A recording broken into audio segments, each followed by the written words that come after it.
I'm Dan Neiditz. Sometimes, as human beings, we are too close to major historical events to understand their true significance.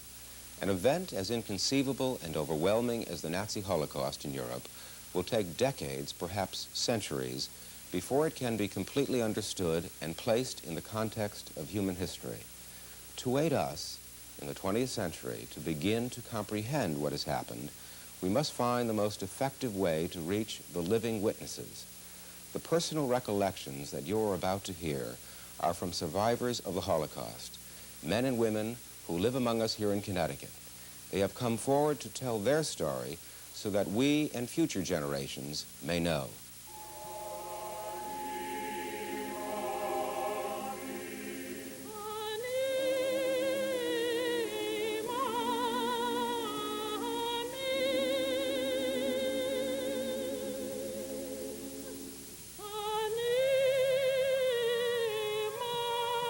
In 1939, September 1, when the Germans occupied our town within a few days after the war broke out, we immediately began to feel the pressure of the occupation forces on the Jewish population.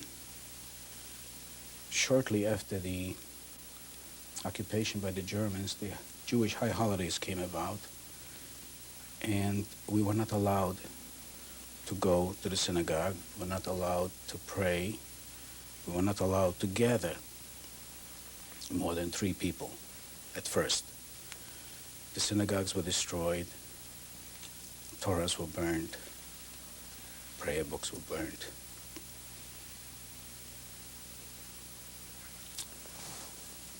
We immediately began to feel the oppressor's boot. Then there began a succession of edicts. Some of them were of the nature that every Jew over the age of 12 had to register for work. And we had to work 3 days for the Germans. In my case, I worked 6 days because 3 days I worked for my father. After that, the edict came out that every Jew had to wear the Star of David on a white band on the outside garment at all times. Failure to do so was punishable by death. Many of our people were executed for failure to wear the Star of David band. All of a sudden, they came over, and one day, when the gala was made, we will hang up those people. And you should see how they hang them up.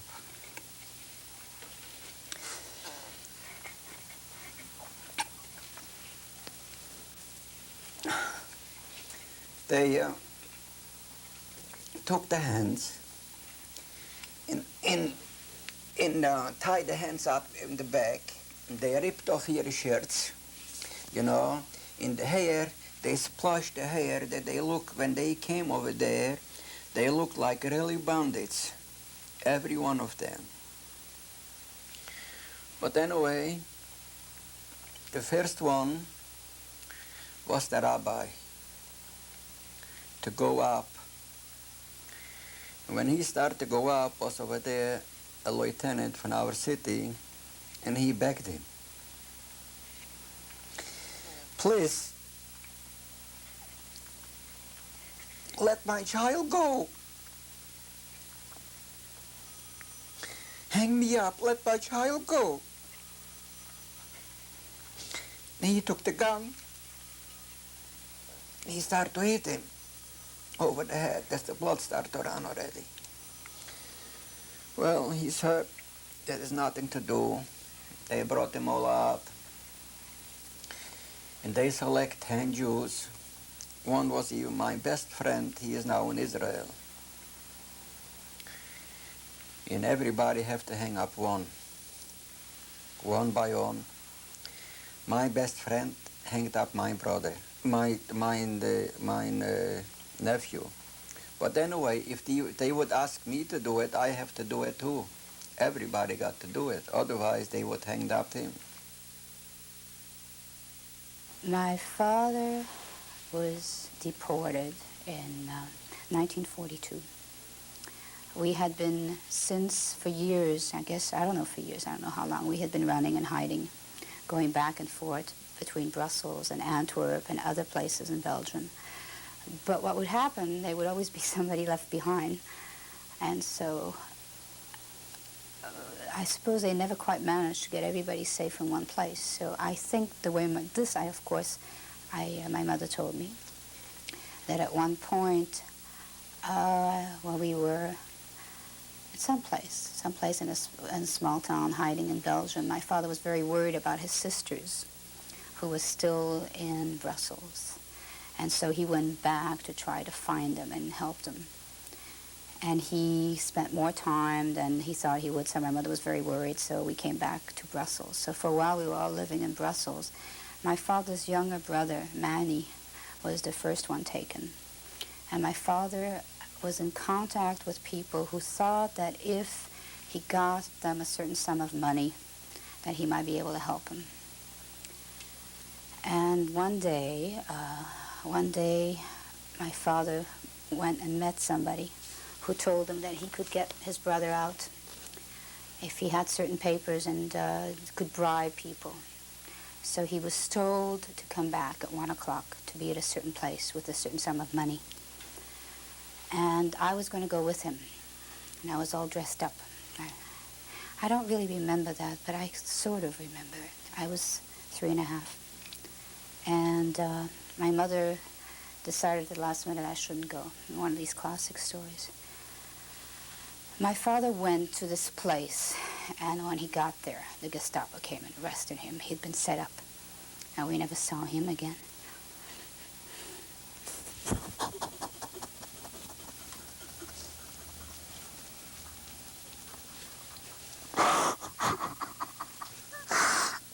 He was such a kind man.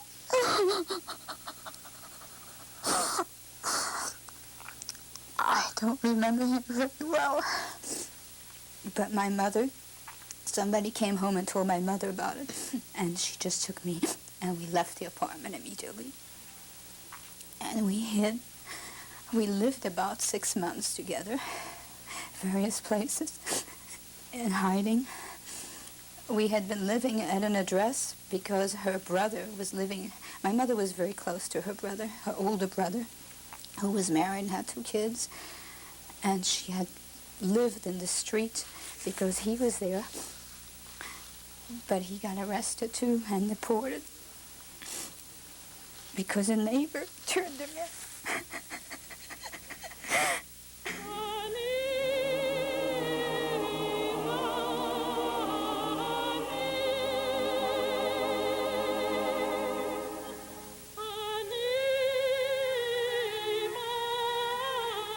I was married in the ghetto. Sounds strange, but a lot of people marry in the ghetto. You'd be surprised, really. So I was with his family, my brother, we were together. My mother was taken a few days before. And then they took us all to Majdanek. Your husband too? My husband too. Myself. So, but when we went to Majdanek, this was just the most terrible. As much as I experienced bad things after, but they put us in cattle cars. And they pushed in I don't know how many people, but they really wanted us to die. And we were in those wagons. I don't know how many people were there. But my brother died in my arms.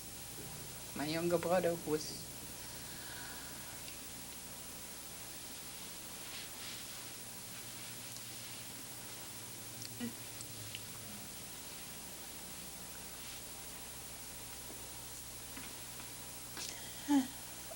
And my husband's 2 sisters.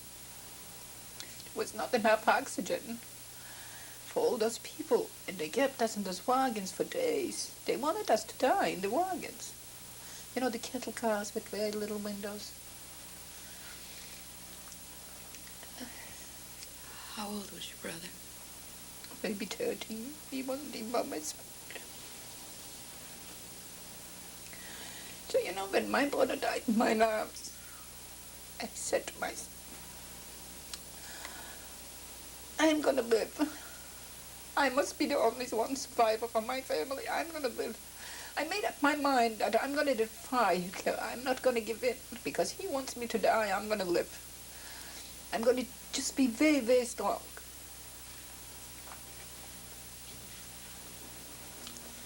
And I went to Majdanek.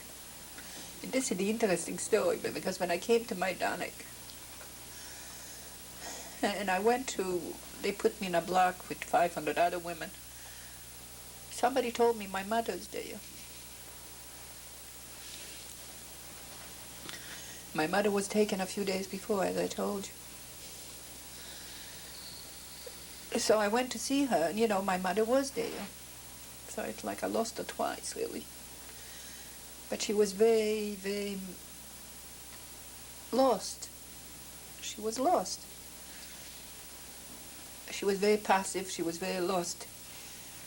And, you know, they gave you one portion of bread and one portion of soup for the day. And my mother became very skinny, and she was very thin, and she was very, you know, lost there. So I used to bring her my soup to her, and I just cut off a little piece of bread, and I said to her, you know, somebody gave it to me, eat it. And I used to give it to her and run out, because if she would say to me, eat a little bit, I would eat. I was very hungry, but I felt that she needs it more than, you know, I was younger. She needs it more than myself. So I used to give her the soup and run out, because I didn't want to be tempted that I should eat with her. And she was in the ghetto she was in the camp with me for about maybe 6 weeks, 2 months. Every few weeks they used to select, you know, have selections. And one day, just before they took me to Auschwitz, I walked down with her, and she went one way and I went the other way. And I had a friend which we were hiding out in the ghetto together. We were childhood friends for many, many years. She didn't let me. She pulled me back. I said, how can I let her go? And she said, Helen, you're not going to help her. You know where she's going. We didn't know at any time where they were taking us, where we were going. We were totally in the dark. And as we arrived at that particular station, we smelled an awful odor. It was suffocating. All that smoke was coming through the slits in the car, in the freight cars. And as we looked through the cracks, we saw women working in the fields.